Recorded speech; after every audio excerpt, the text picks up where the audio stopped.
In a vote with basically no opposition, there can only be one outcome. Still, Venezuelan President Nicolas Maduro is declaring victory. By winning back control of the parliament, Maduro and his allies have effectively wiped out the country's last source of opposition power. Here we are, confirmed and reconfirmed by love, by the vote, by the passion of the people. The opposition won overwhelming control of the National Assembly in 2015, but pro-government courts quickly stripped its power and allowed for a parallel and stronger legislative body to take over. This time around, however, the bulk of the opposition has boycotted the contest, calling it nothing more than a sham. We have complied with the Constitution. 5 years on, I can say that we have a new National Assembly as a result of the popular vote. People have elected their new lawmakers, and we have had a tremendous and gigantic victory. It's been nearly 2 years since Juan Guaido declared himself interim president and won the support of the US and more than 50 other countries. But Maduro's win may effectively end Guaido's flagging crusade. Fraud has been committed in this election. The majority of Venezuelans have turned their backs on Maduro.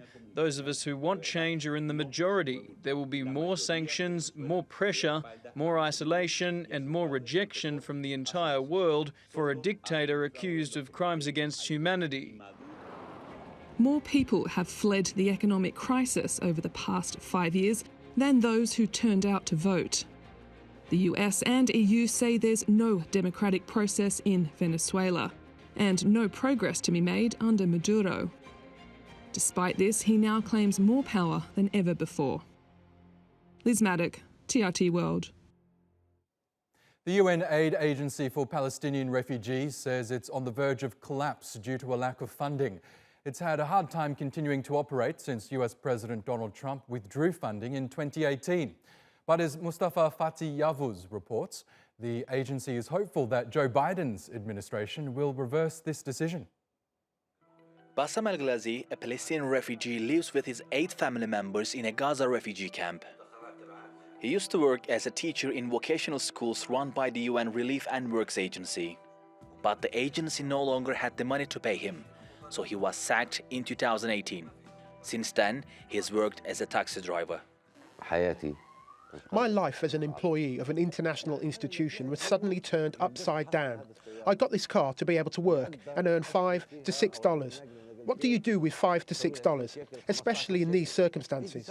During the corona crisis, the crossings are closed, the streets are closed, and the whole world is closed.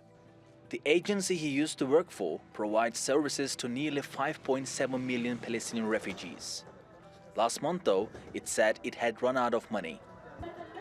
It was able to scrape together the funds to pay the November salaries of its 28,000 employees, but has told them not to accept paychecks in December.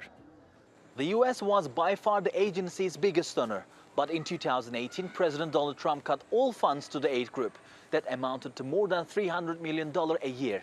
To cover its expenses this year, the agency had to take out a $20 million loan from a UN emergency fund.